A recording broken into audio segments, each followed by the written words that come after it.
The following podcast contains mature subject matter, adult themes, and may also contain profanity. You have been warned.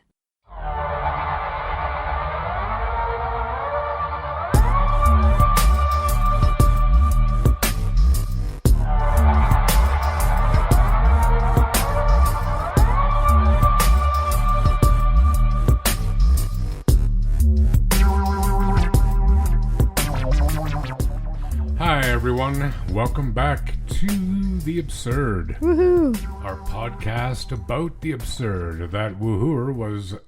wait a second. Yeah, that woohooer was no. Yeah.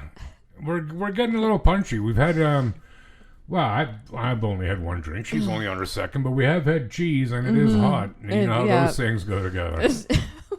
You know? Hot cheese. Hot cheese. A good name for a band. Hot cheese? Well, actually, we were just, before we started recording, we were talking about words. And, you know, everybody has words that they struggle with pronouncing. Even though they've tried, you know, not tried, but they've been saying it for years and in different situations. And it reminded me, can you think of any words that...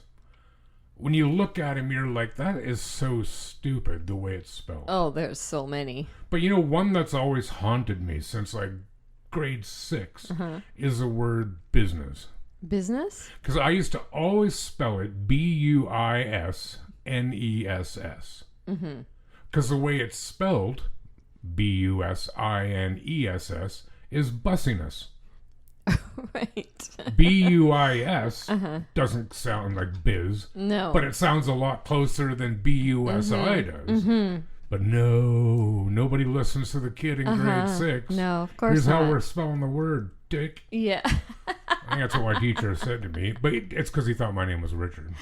No, that's not why. No. He never called me a dick either. Well, not to my face. No.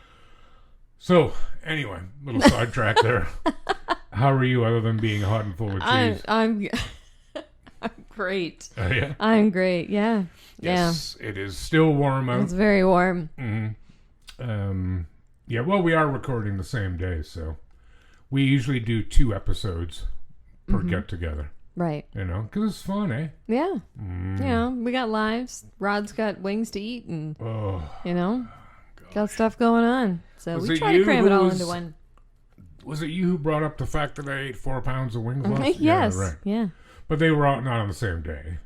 No. I couldn't do that. But still, 2 pounds of wings at 2 different places, though, didn't you? Or did you went back to the same place later? No, so the first day, 2 pounds at the same place at one sitting. And then the next day, a pound each at 2 different places that were different from the day before. So it was... Some good wings. I had wings this weekend, too. From where? Wild wings. Wild Wings. Garpar. No, I had some beach. Are they hot? No. No. What's on them? Is it sand? Yes. Yeah. Delicious, crunchy sand. I love sand. It was a dill something. Oh. Why is it remember. called Some Beach? No idea. Well, good I didn't answer. name it. No, okay, no, touche. Yeah, touche. Hey, do you know how at the end of every episode you ask people to please contact us with, you know, to say hi or whatever? Yeah, I we do. had someone contact us. Yay! We have asked that if you know any absurd stories, either they've happened to you or not even. You come across them in the news like we do. Yep. And you're like, hey, I know who might like this. Them dudes and whatever who run the absurd. Those dudes. Yeah. Those dudes, whoever they Rod are. and Mel, that's them. Yeah. Those guys. So we actually had a story sent in. This is from Jackie in New Brunswick. She doesn't want her last name said or the town where she lives. And that's cool. You know, whatever, man. Yep. To each their own. Oh, good. And I'm not going too in depth in the story because I really think the title says it all. Okay. You ready for this? I'm ready. So in Oklahoma and Alabama, they now have AI-powered vending machines that sell bullets. Only in America. Well, certainly at this time, only in Oklahoma and Alabama. So, how is it AI generated then? Like, what does that have to do with it? Well, it's a good question, actually. I know. The vending machine company behind this new trend, which is called American Rounds, of course it is, says it uses artificial intelligence and facial recognition technologies to verify that buyers are of legal age to buy bullets. So it's a slightly more rigorous process than buying a Twix. Twix bullets, same thing. I love Twix. Me too. There are shockingly few. Actually, you know what? I say that, but they're probably like my least favorite chocolate bar. Really? I mean, I love them still because I love all chocolate bars. I love chocolate bars. But Twix are... Twix. Anyway, there are shockingly few regulations around ammunition purchases in the U.S., but some of the few that exist are age-based. Federal law says you have to be at least 18 years old to buy ammunition for long guns, so rifles, shotguns.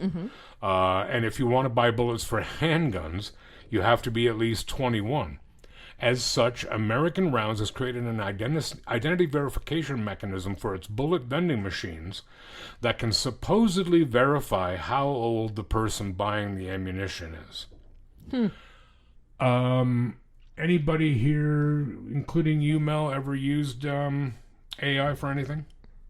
Just looking up, like create a picture of this or give me wording for this type script or whatever. That's pretty much all I've ever used it for. Have you ever like seen... Chat GPT or whatever it's called. Yeah. But have you ever seen examples of AI getting things wrong? No. Really? They're... I'm sure it happens. Lots. Yeah. Particularly with regards to images. Right? And some of them are hilarious. And I've no doubt whatsoever that if very soon the facial recognition run by AI will be brilliant. I don't doubt it for 1 second. It does sound all very Skynet, though. Do you know what I'm talking about? I don't like it. Terminator movies? You ever watch Terminator movies? Yes, I have. Damn right you have. Yes. Damn right you have. You better. But it was interesting. So Jackie, she sent us a link to this article, and where she found it, I presume, she said she found it on Reddit.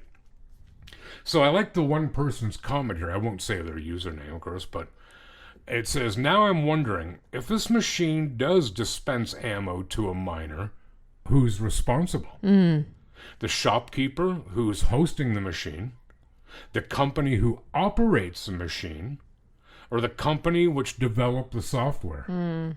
Or he also adds, or nobody, 'cause freedom. Which is quite funny. But yeah, like, I mean... It does beg the question, though. Who would be responsible? I don't think the shopkeeper does. They had nothing to do with it. No, they shouldn't be. But yeah, it's a toss-up between the machine itself or the AI technology. Which are both owned by the company. I was just going to say, it's probably all the same. That's all who it would have to go to. So, yeah, Can for you sure. like, oh, God, I forgot to get bullets down at the store. I don't have any for tonight. Just run to the vending machine. Oh, I'll just go down to the vending machine. Thank God. They got 9 and 7, How hard 6, up do you have to be for bullets? 6. I don't know. I don't understand that whole I don't get it either, man. And I've owned firearms. Yeah. Like, I like shooting. Not into hunting, not interested. Right. But I sort of get the appeal, but that doesn't mean you should be allowed to. No. Do you know what I mean? No. Like, I'd Agreed. love to fire, like, a rocket launcher. Sure. But I don't think I should be allowed to fire a rocket launcher. No, probably not. Or anyone else. No. You know? No. I'm Even sure- fireworks.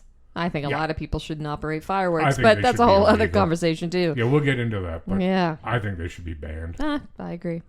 Anywho.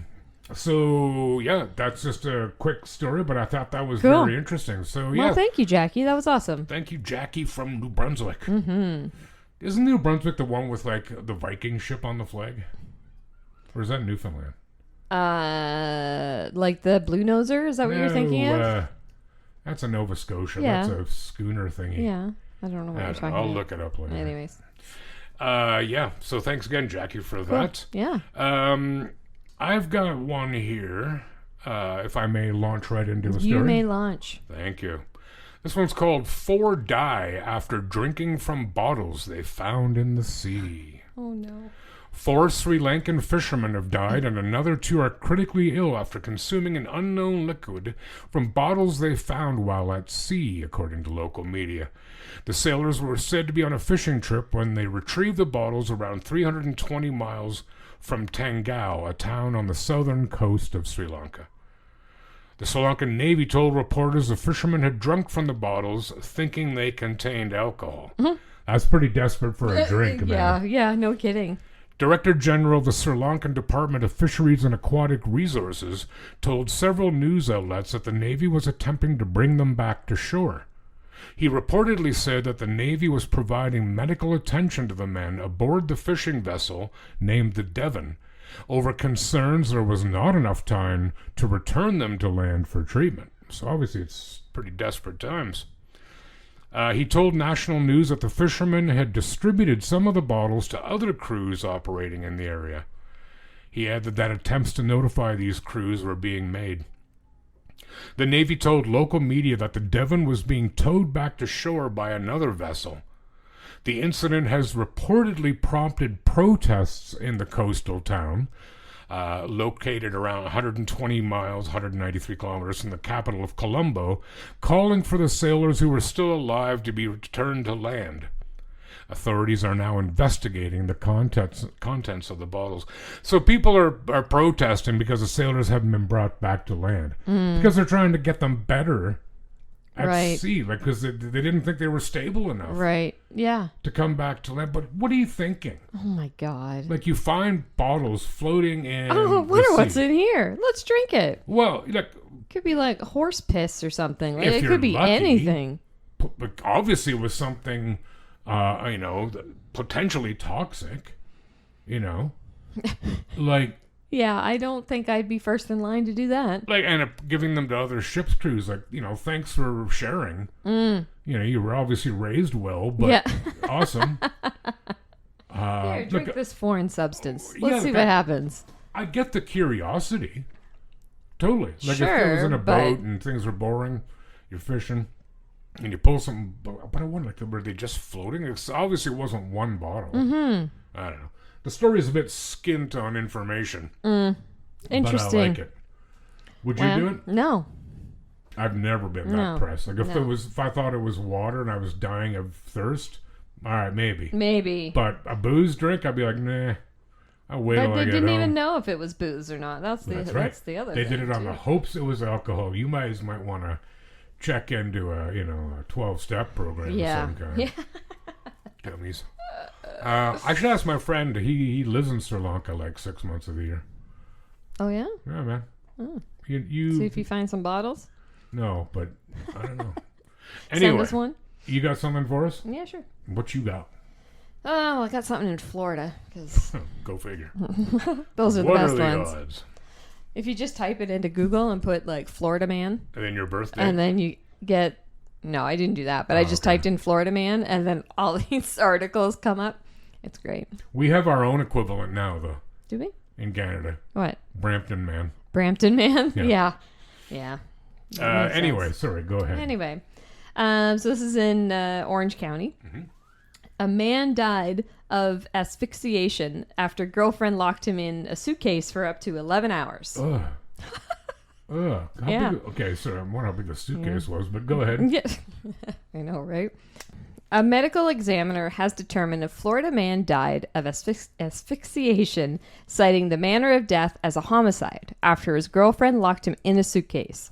Sarah Boone was arrested on charges of second-degree murder in February after she was accused of zipping her boyfriend inside a suitcase during a game of hide-and-seek. Oh, so she wasn't, like, angry or whatever. No. Okay. No. Oh, it gets better. But she just left him there to die as he called out her name, and he told her that he couldn't breathe. A post-mortem examination of Boone's boyfriend...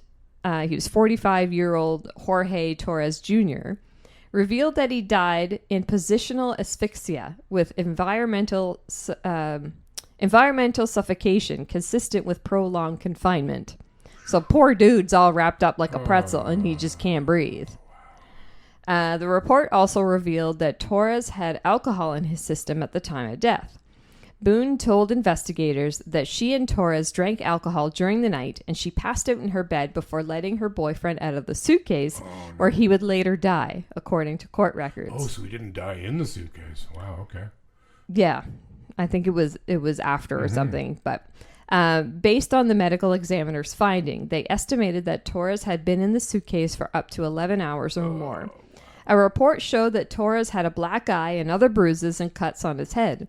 His back and hands also had abrasions, bruises, and cuts, indicating blunt impacts around the body, according to the medical examiner. Investigators said Boone told deputies she woke up later and realized her boyfriend was still in the suitcase. When Boone was... it's not funny, but I can't... Yeah. The ridiculousness of it. Man, the absurdity. The absurdity, haha.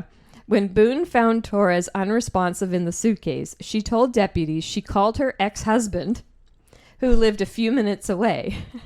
After seeing Torres's body, the ex-husband told Boone she needed to call 911. Damn right. Deputies said they found Torres's body near the front door, near a blue suitcase. Boone allowed investigators to search her phone through both verbal and written consent, and detectives found 2 videos on her phone where Torres can be heard from within the suitcase begging Boone to let him out, shouting that he couldn't breathe. She says in this video, "That's on you. Oh, that's what it feels like when you cheat on me." I'm not sure the correlation, but... Okay. Yeah, it's crazy. This is really the correlation there. The first video showed the suitcase facing downward with Torres pushing on the suitcase in an attempt to get out. The second video showed the suitcase in another position as if it'd been moved. So she probably flipped it so he couldn't get out or something. Boone could be heard in the videos laughing and telling Torres to shut up as he called her name.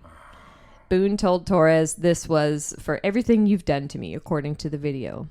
According to records, Boone remains in Orange County Jail without bond. So it wasn't quite clear if he got in and zipped himself up, which seems unlikely. But if they were playing hide and seek, she zipped him in there. Let me see if I can find you. I'm just trying to think when the last time I played hide and seek was. It's been a while, with adults anyway.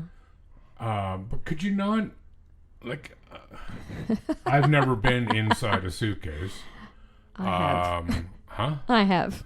Okay, but no, because genuinely, could you not? There's obviously no tag on the zipper, the flappy thing on the inside. Right. But there is the zipper, the head of it. Yeah. Why could you not? I don't know. Get it open? Unless she locked it, or it was at the other end. He obviously couldn't turn around. He couldn't move. There. Yeah, he was. That would folded suck. up. I would hate that. Yeah, I would really hate that. That gives me the willies thinking about it, right? How could you not be claustrophobic? Yeah. In that. But what a cow, man. So she needs to poor do some guy's time. trying to, get out, calling her name, and Right. she's like, "That's what you get for cheating on me." Oh, okay. Well, guess what you're gonna get now, silly Sally. Yeah. You're going to the big house. Yeah. What a loser. I know, right? Wow. Yeah, that people would never cease to suck. amaze me, but anyways. No kidding. And just go on to bed, Yeah, I mean, if you had a message to send, I should think an hour would do it. Yeah. How could you not hate that? But 11 hours? What a way to die. Yeah. Interesting, though, that he died after the fact. Yeah, that part didn't make sense to me either in the article when I read it. Did he die in there? Or... Well, because it sounded like he didn't. He died after. Yeah. I don't know. But wow. Anyway, yeah. Good times in Orange County. Good times in Orange County. I have one that is quite scarifying, but it has a better ending. Would you like to hear it? I would. Let me ask you this. Yes. Do you like flying? Less than I used to. How come? I don't know. Older, realizing more bad things can happen. Oh, okay. I grew up flying, so I should be used to it, but I don't Here we really are. like it. Like, I'm not afraid of it. But, I'm tall. It's uncomfortable. I need to have an aisle seat. Yeah. When I used to fly the most, I was a heavy smoker, which means you can't. Right. So I would tell the flight attendant, if you come around and it's mealtime and I'm sleeping, do not wake me up. Because I wanted to sleep through all that. And I would never have a drink either, because that would make me want to smoke more, Right. You know? Yeah. But, so I don't find it scary. I do find it an unpleasant experience overall. Yeah, I don't enjoy it. But I mean, if you're going somewhere far, what else are you going to do? You're going to take a boat? Well, no, I'm not going to do that going to Newfoundland. But even if you were going to like Europe, Right. you're going to jump on the cross-Atlantic ship? Can't No, do that. Thank you. No, I would Jump on a jet ski and just give her. No, I think that would suck. But I'd be more terrified on a ship than I would be on a plane. Have you ever been on a cruise ship? No, I not really. No? Like, I've been on a very large ferry, like 1,200 passengers kind of thing. That's just on the North Sea, which is really rough. Yeah. But like open Atlantic, yeah, count me out. Yeah. But the reason I asked about flying is, we all think about if a plane crashes, Right. and flying is immeasurably safer than driving. Way safer. And interestingly, if you defy the odds and you are in a plane crash, odds are you'll survive. Weird, eh? Anyways, the story I have here is about a woman. She was a Serbian flight attendant. Actually, it was when it was then Yugoslavia, but she Serbian background. And her name is Vesna Vulovic. And at the age of 23, in 1972, she was a flight attendant for the Yugoslav Airlines. And she was on a plane that blew up over Czechoslovakia. Oh, damn. Due to a terrorist bombing. Everyone on board was killed, except her. She fell in the fuselage, in the wreckage, 33,000 feet. Oh, my God. 10,000 meters. No chute, obviously, no nothing.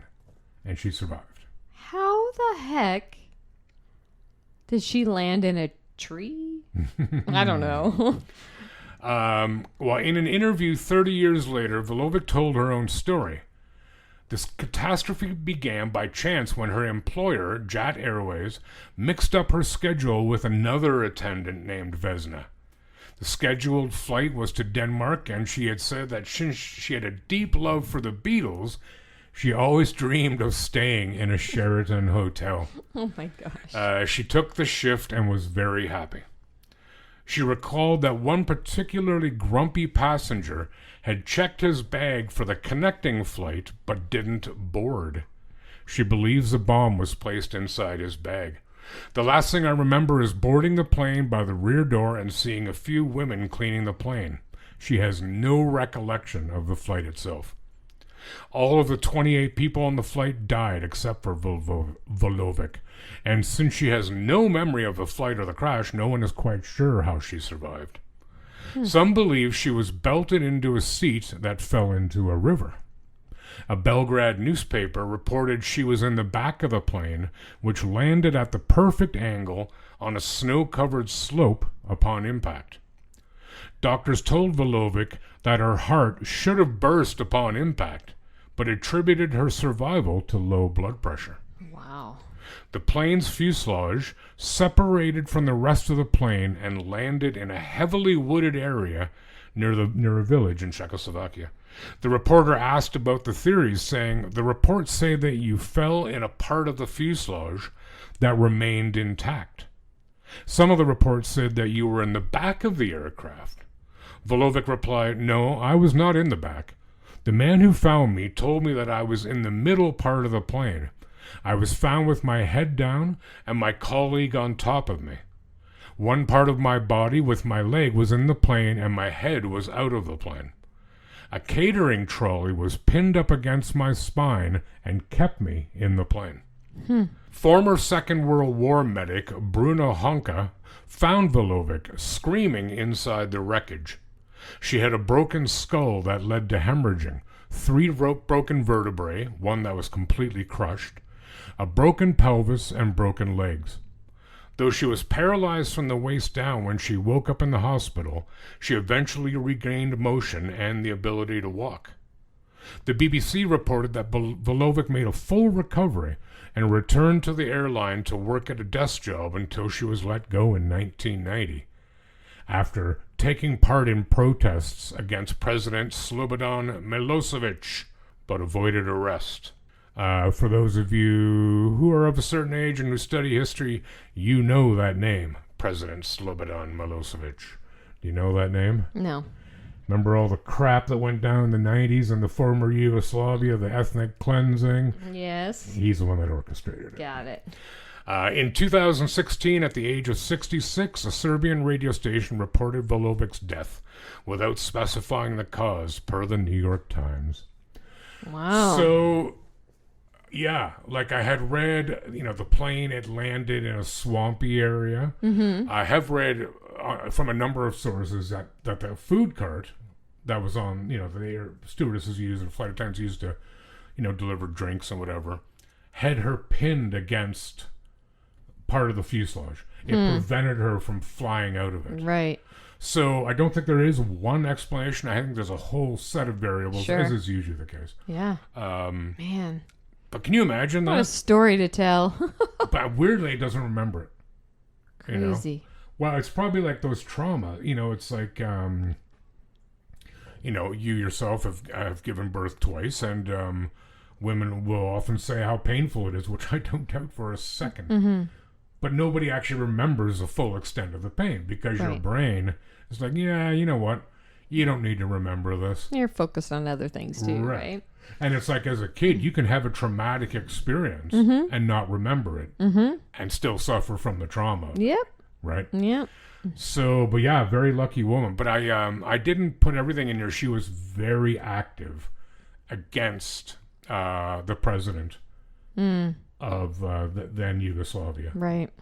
And so that obviously led to her being fired from her job.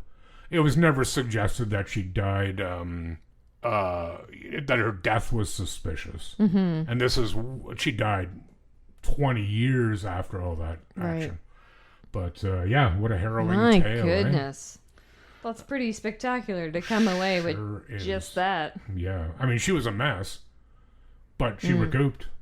You Yeah. know, good on her for that. Absolutely. I like her. You like her? Yeah. Yeah. Cool. Well, she obviously has good politics and she's tough. Mm-hmm. Who doesn't like that? It's true. Yeah, Uh, that flying. I don't like the taking off part of flying. Well, taking off and landing are the two most dangerous times. Yeah. Right? Because in my mind, Mhm. when we're taking off, I'm like, this is when the plane is working its hardest, is to get up in that sky. And it just, I don't like it. Until we even out and then we just start coasting, then I'm okay. Once we start coasting, I'm fine. And then when we start to come down, I feel better. I feel good about that because I'm like, okay, we're getting closer to the ground. This Which is is not good. necessarily a great thing. But then the brakes part, I don't like that part because I'm like, oh my God, please stop, please stop, please stop, please stop. I always liked the landing. Because I knew, like, okay, it won't be long now and I'll be smoking. Because I would, like, get through customs, get my luggage and get outside and, like, power smoke. Like 3, like one after another. Damn right. It was like, everybody get away from me. Do you remember that airplane that went off the runway in Toronto? This was like, oh gosh. Yeah, I do remember that. It was probably 20 years ago. Yeah, it wasn't quite that long ago because I was in Newfoundland Oh, when that was happening. Well, I was there 20 years I was ago. on my way back yeah. and my flight was canceled. And that was why. They're like, oh, an airplane went off the runway. I'm like, oh, okay. Yeah, it's not like, yours. No, You know. no. It actually would have been about 20 years ago because I it know. was before I why I met said my now husband. Right, so. I Yeah. know. Anyways. Because I know I was teaching in England at the time. And I think it was one of my coworkers said, hey, did you see what happened at the Toronto airport? I'm like, how would I? I'm here. But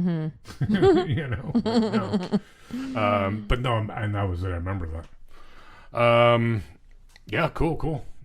You got anything for us to finish things up, eh? I got another one. Or we'll see what's going on. All right, I have one here. Cool. A man bites snake to death after it attacked him. Wow.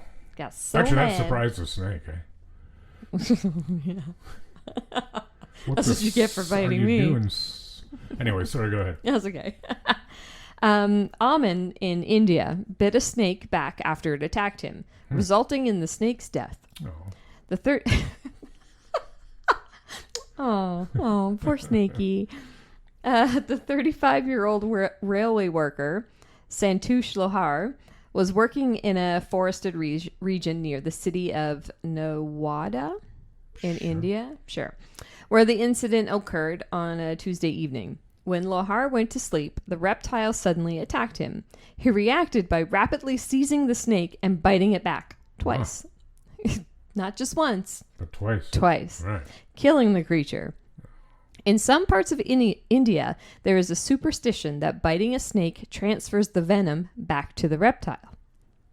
In my village, there's a belief that if a snake bites you, you must bite it back twice to neutralize the venom, Lohar told India Today. The species of snake that bit him has not been confirmed. After the bite, Lohar was rushed to the hospital by his colleagues. He was kept overnight and responded well to treatment, the Times of India reported, indicating he had been given antivenom. He was discharged from the hospital the next day. India is home to a diverse range of snake species, including several that are highly venomous. Some of the country's most dangerous snakes include the Indian cobra, the common krait, the Russell's viper, and the saw-clawed viper. Ooh, I like that. That It was sounds cool, awesome. isn't it? Yeah. Also a good band name. Saw-clawed viper. According to the 2020 study, Russell viper alone accounted for 43% of the snake bites in India between 2000 and 2019, with kraits making up 18% of bites and cobras 12%. According to the same study, there were 1.2 million snake bite deaths, an average of 58,000 per year from 2000 to 2019. I mean, there are like 1.5 billion people there. Yeah. It's a lot of snake bite deaths. It is. Yeah, whatever. The venom of these snakes usually contains neurotoxins, which cause symptoms like blurred vision, drooping eyelids, and difficulty breathing, as well as hemotoxins, which can lead to pain, swelling, bruises, hemorrhages, paralysis, acute kidney injury, and severe local tissue destruction that can prove fatal or lead to permanent disability if left untreated. Yeah, it's like necrosis. Yeah. So there's a lot of bad stuff that can happen from dude. snakes. So yeah, this dude was like, I'm not having it. So he bit the snake back twice. You got a right to defend yourself. I mean, I don't know if I would do that, but, you know. Well, I mean, dude, he's obviously a little more used to snakes than we Probably, are. because I would just cry like a baby. Well, yeah, I mean, if I'm in bed and there's a snake that bites me, I don't know where to begin. Yeah, I don't know. You know, like would I just wet myself? Or would my heart just explode in my chest from fear? Yeah. You know, hopefully the latter. Really. Yeah, I know, right? But do you have any particular fear of snakes? I mean, yeah. No, But of course. I haven't really been exposed to them that much. Like, what's the most I've seen is gardener snakes. That's Garter. it. Yeah, that's the only ones I've ever. And they're absolutely harmless. I mean, we do have one species of poisonous snake here in Ontario. Yeah. Massasauga rattlesnake. Okay. But they're hardly ubiquitous. Like, it's not like you're gonna, oh crap, fucking snakes on the by honey like again. Windsor area and stuff. No, I think they're more north. Because we saw a snake. Oh, this story again? Yeah, in the middle of the road. Yeah. What? No. Again? Well, this is when you went down to Chatham. Yeah. Did it like do anything? Not really. It was kind of all coiled up. Wasn't dead though. No. Like it didn't rear up and challenge the cars. No, it did not. That's good. Didn't hear music. There was no basket. That'd be cool. You just reminded me of the movie The Lair of the White Worm. Have you ever seen that movie? No, I have not. It's awesome. You might like it actually. Yeah. Okay. We'll talk about that later. All right. Yeah, so well, good on the guy. The guy, I'm not anti-snake. I'm with snakes. Like, yeah, I mean, I don't want to meet one. If Look, it's if it- behind a, glass case, then sure. But yeah, like I don't want to be out and about and oh crap, there's an anaconda. No, like I'm not down with that kind of snake. No, definitely Right. not. But like usual snakes, they want nothing to do with you. No. You know, you're way bigger than it is. Yeah. It's not going to look at you and go, oh yeah, come on, I'll take you. It's Like more a like, how spider. the hell can I get away Spiders from scare me more than snakes. you? What is that with women and I spiders? don't know. Like, and I don't even mean I don't that. know. I don't mean that in a No. I don't know what it derogatory is. way. I just, no. Like, I don't want them on me or anything, No. but they're good ones to have in your house. No. Like, not I'm 1,000 of them. No, I'm good. But if you've got a spider, that means you don't got other bugs. I suppose. And bugs that are looking to give you grief. Yeah. You know? No, I'm like, there's not many things that spook me out that way, but But spiders are one. spiders are one. That is, I just filed that away. Uh-huh. Thanks, man. Good times are going to be had. Uh-huh, sure. That's good. I do feel bad for the snake, though. No, you don't. I do. Really? Yeah, like if he'd have thrown the snake back into the woods and said, hey, bugger off, that'd have been fair. But the snake is just doing its thing. Chomping down on you? Wow. And this thing about if you bite it twice, you give the venom back. Yeah, I'm going to go on the limb and say that's not true. That's not true. No. You know, no, it doesn't work like that. No. But yeah, well, that was So there you that go. was good. So it all ended well except for the snake. Except for the snake. Yeah, right. Yeah. Yeah, cool. Well, do you have anything you'd like to say to our peoples? Yeah, sure. We are on Facebook at The Absurd. Look for the picture of the woman with the paper bag over her head. Oh, by the way, on that note, Yes. I don't remember a couple episodes ago I said how there was an appropriate investigation being undertaken to determine whether or not that was you with the paper bag over your head. Yes. I am extremely disappointed to announce that the results from the investigation are in. It is not Mel. It is not me. So the mystery goes on. Yeah. Sorry, I just But thought maybe that that'll be a we can post put it to rest for now. Yeah, okay. No. For now. Well, who knows what's going to happen? We can't say. Sorry, I didn't mean to interrupt. I'm gonna do that for a post around Halloween. I'm gonna find that outfit and I'm gonna put it on. Did you want people to hear that? Yeah. Okay, Yeah, I'm gonna do it. cool. Okay. Yeah. So there's that. Facebook. We're also on Instagram at _absurd_podcast. And if you'd like to contact us with your own absurd stories, please do. You can DM us or email us at absurdthepodcast@gmail.com. And just like Jackie from New Brunswick did. Yes, she did. She sent us. She's the first person to ever do yeah. that. Whoop, whoop. We have recorded your name, Jackie. Yeah. You're number one. You are number one. So get in on the game, kids. Yeah. You see something that you think would be a good story, send it to us. And if you don't mind us announcing your name, where you're from, let us know. If you do mind, that's okay too, man. Yep. All good. Oh, good. Hey, you know what? What? It's dinner time. Yes, it is. I'm going to have leftover beef ragu. I am. Are you? Yeah, from Friday Okay. night. And Caesar salad. Cool. Good times. Sounds fun. It is going to be fun. So thanks again, everyone, for listening. And take care of yourselves and each other. Bye. Bye.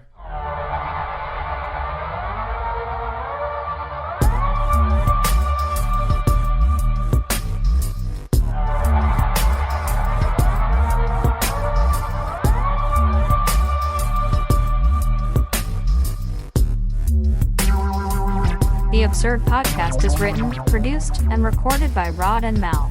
Music by Audionautics.com.